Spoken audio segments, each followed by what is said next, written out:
Good evening. My name is Paul Lynch. I'm an anesthesiologist and pain management doctor from Scottsdale, Arizona. Many of you have been following me the last couple of months as I traveled to New York City to work during the early days of the COVID crisis, and now I've returned back home to Arizona. I've been making weekly videos, and this week I've decided to attack the hydroxychloroquine controversy. Hopefully, I still have some friends after this. This has been a really controversial topic on social media and just media and all over the country for the last couple months. And I've kind of intentionally stayed away from it. Many of you guys have heard me say many times, I'm not a Republican or a Democrat. I'm just a doctor. I'm trying to get to the right ideas for my patients, for my friends and family.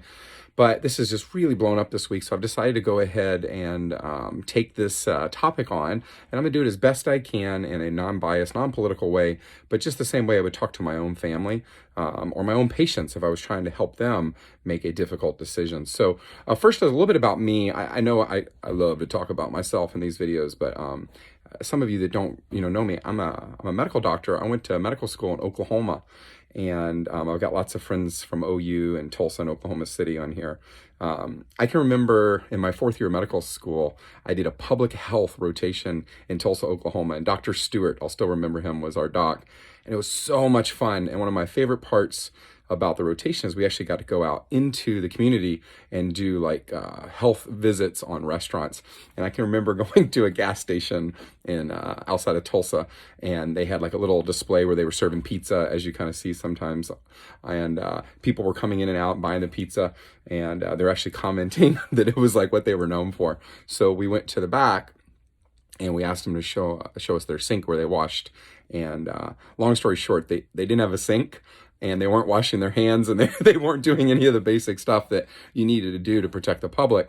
And basically, we shut them down. They weren't allowed to sell pizza anymore, at least until they could, fix their violations. That was one of my first experiences with public health.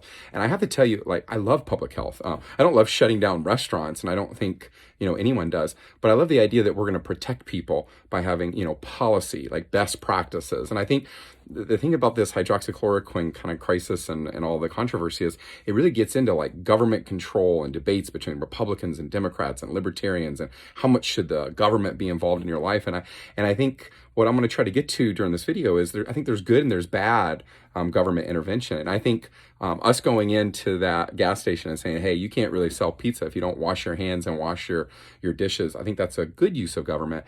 And I hope that you guys will agree with me by the end of this video that there's some things the government should be involved with, like doing trials and studies and research to see if a drug works, that the FDA should be involved with seeing if a drug works before you give it to the public, that there should be rules on physicians on what we can and can't say as far as a treatment. And so I'm going to get into some of that. It is going to be a little controversial. You're not going to agree with me on everything, but I hope I can do it in kind of a non-biased, non-political way and help you guys make good decisions for yourself. So as I like to do a lot of times on these topics, I'm going to review what I'm going to say before I say it. So here's what I'm going to talk about. First, I'm going to hit on censorship.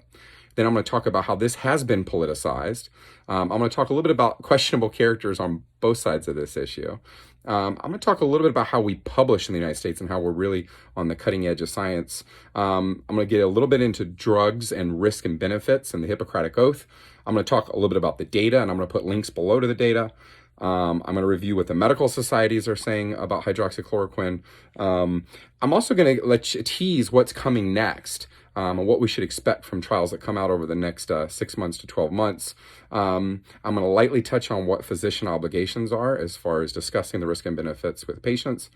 I'm going to finish with talking about how this is maybe distracting us a little bit and review the evidence on what does work right now on COVID and then what we can be doing. So I'm going to hopefully do all this in around 10 minutes, although I've been known to go long. So let's jump into censorship. First of all, I've got so many questions about censorship on Facebook, on YouTube, from the government, from medical boards. I will just say that I think censorship is a bad thing. I think that we should have rules for physicians and how we talk to patients and claims that we make. I'll get into that later. But as far as Facebook taking down your post, I actually don't like that. I don't think it's the right thing to do. I think my opinions aren't the most important thing in the world, but anyone that puts below questions about whether or not this should be getting taken down, I don't like it. I think we should be trusted to have a free exchange of ideas, good, bad, ugly. I think I'm going to call the video that hydroxychloroquine, the good, the bad, and the ugly. I think we should have the right to debate these things, and I think censorship just compounds the issue. Number two, has this issue become political? Yeah, it has. I've made it all the way through this crisis without criticizing our president, without criticizing our governor. I have tried not to ever bring into the politics, but I at least want to acknowledge that it has become a political issue, that Republicans and Democrats are taking positions kind of based on their party affiliation. I think that's a mistake. I think we should get through the politics and look at the data, look at what the science says. That's all I'm going to say about that issue. As far as questionable characters, it's been kind of funny because sometimes these personalities become very polarizing. And so there's been these, questionable characters on both sides. For example, on the pro hydroxychloroquine side, there was a character named Sapan Desai, and he was a surgeon from Chicago. And without getting into all the details, it looks like he just totally fabricated data. And all these societies and studies were stopped because it showed that hydroxychloroquine wasn't working. But the reality was this doctor falsified data. He lied about getting data. And so that's just kind of crazy. That really muddied the waters on whether hydroxychloroquine could work or not, because there's a doctor who was against it, who was falsifying data. And so that just doesn't make a lot of sense. On the other side, this video that's circulating right now on the internet, and there was this physician from Houston that was just forcefully saying, we have a cure, it's, hydroxychloroquine. And as you look at this physician's background, she pushes a lot of really kind of crazy ideas. And so when there's these characters on either side, it actually complicates the issue where you can't have a logical scientific debate, because instead you're fighting about whether this doctor is a good doctor or not. And I think that's unfortunate. I do want to hit this concept I was texting with one of my doctor friends about this morning, which is like right now we are pushing the envelope on how fast we publish. We're on what I like to call the bleeding edge of science, where if there's a large study with 1,000 patients being done, we're publishing it as fast as we possibly can, where in the past we would have taken a little bit more time. And I think there's good and there's bad to that. I think on the bad side, there's been several retractions this year from the New England Journal of Medicine, from Lancet, from other well-respected organizations, and they're retracting because they're publishing quicker than they would have in the past. But I would actually argue that that's okay in this environment. I think we're kind of at war with COVID. There are hundreds and hundreds of studies going on with hydroxychloroquine. And as we get the data, we're publishing it online. We're publishing it in places that aren't peer reviewed. We're publishing it in the Lancet or the New England Journal quicker than we normally would. And it's because we're trying to get the information in doctors' hands so that they can make good decisions. And I would actually argue that I'm okay with the pace that we're publishing, but we also need to realize that the downside is sometimes we'll have to have retractions. That doesn't mean the organization is intentionally tricking people. It means that organizations like Lancet, New England Journal of Medicine, Science, Nature, all these big journals, they're getting the data out as fast as we can, which should ultimately help doctors make good decisions. So let's start to dig into, if you came to me and you wanted to take hydroxychloroquine or a different medication, how would I make a decision as a doctor? First of all, I would just say the Hippocratic Oath says, first do no harm. It means when we're doing something, we need to make completely certain that above all things, we don't hurt a patient trying to help them. And that's kind of the root problem with hydroxychloroquine. Is it's a pretty strong drug. It's a pretty powerful drug. It's been around for many years, and we use it for malaria. It's an antiparasitic drug. We've also found that it helps with lupus and rheumatoid arthritis. And while it can really help people, it also has a lot of downside. And so, for example, just if you're not aware of this, I want to take a minute to teach and I may actually put a list below of all the side effects of hydroxychloroquine so we can have an honest conversation about risk and benefit. But hydroxychloroquine can affect the muscles. It can cause muscle ache. It can cause myopathies. It can cause hearing loss. It can cause problems with your blood sugar, with severe hypoglycemia. It can cause problems with the heart, really well-documented arrhythmias that occur with hydroxychloroquine. I'm going to actually put a link below on one of the studies that showed arrhythmias were as high as 20% in the hydroxychloroquine group. There's lots of effects on the skin and on swelling, on breathing issues, on mental issues, and even suicidal ideation. So there's a lot of reasons not to just give this drug to everyone. And so when we're making a decision, if a patient came to me, I would talk to them about their own medical profile and then the risk and benefit of potentially taking this drug. So those are the risks. Let's talk about the benefit. This is where it gets a little complicated, and I've been trying to decide how much to get into the data.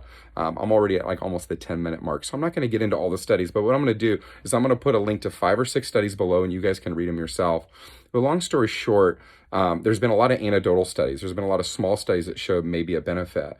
But when large randomized placebo-controlled trials were done, I'm going to say that again, large, so there's a lot of people, like 1,000 or more. Randomized, meaning that the researchers don't control which arm you go in. Placebo control, so that means one group would get it and one group would get something like a placebo, and then you compare to see, how it does. When you do these large trials, all of them have come back universally across the board with the same result, which is hydroxychloroquine doesn't really do any better than placebo or some of these other drugs. And in some of the trials, it's actually shown that they do worse. I'm going to show a link to the recovery trial below that was done in the United Kingdom. There's about 11,000 patients. They were looking at different treatment options like dexamethasone, remdesivir, and a couple other antivirals, and hydroxychloroquine. They stopped the hydroxychloroquine arm because the patients were actually dying more. And so I'll put a link to the summary from that trial. I don't really have time to go through all the studies, but I will just say that all the large randomized placebo-controlled trials, which is like, the nitty-gritty of science, they've all shown the same thing, which is no effect. There have been a couple interesting studies, like the one that was done last month in Detroit, and it showed that patients were living longer. But I got the study and I read through it, and there was just massive issues with the study. It wasn't randomized. It wasn't placebo-controlled. Matter of fact, the doctors decided who got what treatment. And when they got to the end, they said that the hydroxychloroquine group did better. But if you dug into the data, the hydroxychloroquine group was twice as likely to get dexamethasone. And what I'm going to review below is what are the evidence-based treatments we know today, and one of them is dexamethasone. And I just want to be clear for the people that believe this is big pharma-driven. Dexamethasone is a cheap drug. It's generic. We can get it everywhere. We actually use it in our injections for patients with pain management. And so dexamethasone has been shown to be one of our best treatments. And in that study done in Detroit, the patients were twice as likely to get dexamethasone. And so that's the problem. If you do a study that's not well set up, and then you may believe it's working when it's not really. So I'm going to put some links below. I'm not going to get into data, but my review of the data, and most physicians, I would say probably 90% of physicians have come down the side that hydroxychloroquine, the data is not good for it. And so let's talk about what do the medical societies say and the organizations. This is where we get into public health, and I teased on this earlier. I think this is one of the great uses of organizations like the FDA and the NIH is to review the data, to have panels of doctors, and to give recommendations. Now, if you believe the government's out to get us and trying to kill us and there's a conspiracy theory, well, then you're not going to believe me on the FDA and the NIH, and that's fine. We all make decisions differently. But for me as a doctor, I believe the FDA and the NIH and the CDC, that these organizations are run by good doctors trying to help people. So that's my bias. So if you look at the FDA has issued multiple warnings about using hydroxychloroquine because there's all these reports coming in of people with arrhythmias. I'll put some links below to the FDA warnings. The NIH does a really good job of reviewing all the evidence-based treatments, and they have a panel of doctors that look at all the different things we could do, and then they give 3 options. Either they recommend for, they recommend against, or they say there's not enough data right now. Well, the NIH doesn't just say there's not enough data. They recommend against hydroxychloroquine because they basically say that the risk to the patient is probably greater than the benefit. That's a pretty strong statement from the National Institute of Health, which doctors our whole careers have been looking to the NIH for guidance. So if we don't believe them on the hydroxychloroquine issue, then we need to ask ourselves, question everything we've been taught for the last 30 or 40 years. And so the NIH has come out against hydroxychloroquine. The FDA has given multiple warnings. The CDC has come out against it. The World Health Organization, even the American Medical Association have all said that right now the data doesn't support it. I say right now, what does that mean? That means in the future, there may be some studies that come out that show hydroxychloroquine actually did work. I'm not biased against the drug. As a scientist, I try to stay completely unbiased, read every study that comes out, and make decisions based on what's in front of me. I will tell you right now, there are over 200 trials that are looking at hydroxychloroquine, 60 of which are done after the patient was exposed, so very, very early. So probably by the end of this year, we're going to have a really, really clear answer on hydroxychloroquine, and I think we should all keep our minds open as the studies come out. If the data does come out to show that it works, then we should use it. Once again, it shouldn't be politicized Republican or Democrat or Libertarian or any other party. It should be, what does the science say? I just want to prepare people that if studies do come out that show that it works, it's going to be a small effect. There couldn't be this many large randomized trials showing no effect, and then it's going to change overnight. Now it's a massive effect. It's going to be a small effect. This is anecdotal, but when I was in New York City, literally all of my patients were on hydroxychloroquine and all of them were still dying. And so I don't think it's going to come out and just be like this game changer. It's not going to be a cure. It'll be a small effect. And so we should keep that in mind. If there's a study that comes out later that shows a 10 or a 15% benefit for the patient, that probably makes sense. But I wouldn't hold on to hope that it's going to be like a cure. And that's really the words that have been using this week as a cure. And that's the reason I decided I should make this video, is I just want to prepare us and to set expectations that there is not a cure right now for COVID. Which gets us to the point of, I talked about censorship above. I don't think Facebook should be pulling down videos. I think we should be able to freely exchange these ideas and talk about it. But I will just say that physicians should be censored to a certain extent. Patients trust us, and our licenses are regulated. So whether you're a doctor in the state of Arizona or Texas, we get a medical license. We have certain rules we have to follow. We have obligations. If we're going to write opioids, we get a DEA license. There's certain rules, and the FDA says there's certain rules about what we can and can't say. And so I would just say that it concerns me when doctors say things like there is a cure when there's no data. And so that's why there's been so much anger at some of these doctors this week that are going to Washington and talking with white coats on, saying that there's a cure, you don't need to wear a mask, we have hydroxychloroquine, because there's not really data to support that position. There's a few studies here and there, but there's not large studies showing it. Now, I personally, I'm not upset with these doctors, but I would just say that this is not ideal, and this is when medical boards get involved and the FDA gets involved, is because they have an obligation to protect the public. So I don't want to be too controversial on that. I just want to at least talk about it. So if you see people saying these doctors are getting shut down or anything like that, that's not really accurate, but the doctors will get censured by organizations, by medical boards, etc., because we have obligations to the public. And I would say that if you came to talk to me about hydroxychloroquine, my obligation would be to review the risk, the benefit, talk to you about your own medical condition, and see if it's a good treatment for you. I wouldn't say this is a cure, because that's not really accurate. There's nowhere, anywhere where you could show that this is a cure. Okay, hopefully I hit that well without being too controversial. The last thing I want to say is that all this fighting between Republicans, Democrats, social media, people about hydroxychloroquine, it's distracting us. It's not ideal. I got 25 people that sent me messages about this, and what I'm seeing from a lot of people is stress. Your opinion about hydroxychloroquine in the big picture may not really matter, right? Like if you're not sick right now, then you shouldn't spend a lot of your time worrying about it. If you get sick, you can talk to your doctor about it. And if you trust your doc, believe them to make the right decision for you. Maybe it is to take hydroxychloroquine. Maybe it's not, but don't lose too much sleep about it today. It's just distracting from what we should be doing. I think it's distracting us from treatments that do work. For example, I want to take a minute and review what doctors can do right now, what we know works for COVID, and then what patients can do, what you guys can do, and then I'll finish. So here are the evidence-based treatments to date for COVID. Number one, remdesivir. Large placebo-controlled trials have shown that remdesivir does work. So remdesivir is a good treatment. Number two, dexamethasone. I mentioned that above, but large studies have shown that dexamethasone, if someone is treated with that early, especially in the hospital, they're going to live longer. Number three, blood thinners. Blood thinners have been shown to work. There's a clotting effect of COVID. Number four, supplemental O2 or oxygen, and even intubation. Once you're intubated, ARDS-NET protocol seems to be evidence-based, and prone positioning, meaning that once a patient is, even before they're intubated, laying on their chest has led to better outcomes. Dialysis is evidence-based. Hemodynamic support of the heart with things like norepinephrine has been shown to be evidence-based. And antibiotic therapy, but only when you have a positive culture. So not just throwing antibiotics like azithromycin at it, but culturing blood and urine and the lungs. And if you find a bug to treat the bug that you find. All these things are evidence-based. And so I think we should actually focus our attention on things that have been shown to save lives and not keep chasing this drug where the data is not that great. And by the way, I see a lot about vitamins like zinc and vitamin C and magnesium and vitamin D. And while there isn't great data showing that they work, they just logically make sense and they're not going to hurt you. So you can continue to take vitamins, and that's a great idea. So when someone tells me they've been exposed, I do tell them to take zinc and vitamin C and magnesium and vitamin D. There's not a lot of great evidence, but certainly it's not going to hurt them or make them worse.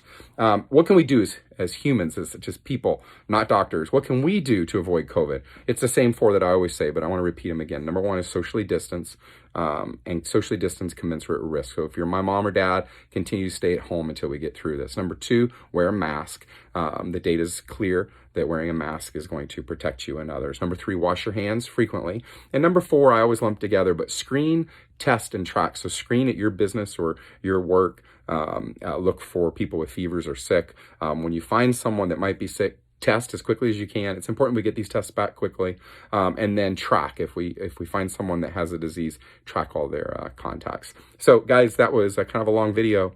I hope that you enjoyed it. I hope that I shed some light on some of these things. I know you're not going to agree with me with everything, but if you have questions or comments, please feel free to put them below and I'll answer as much as I can. God bless you guys and stay safe. God bless America during this tough time.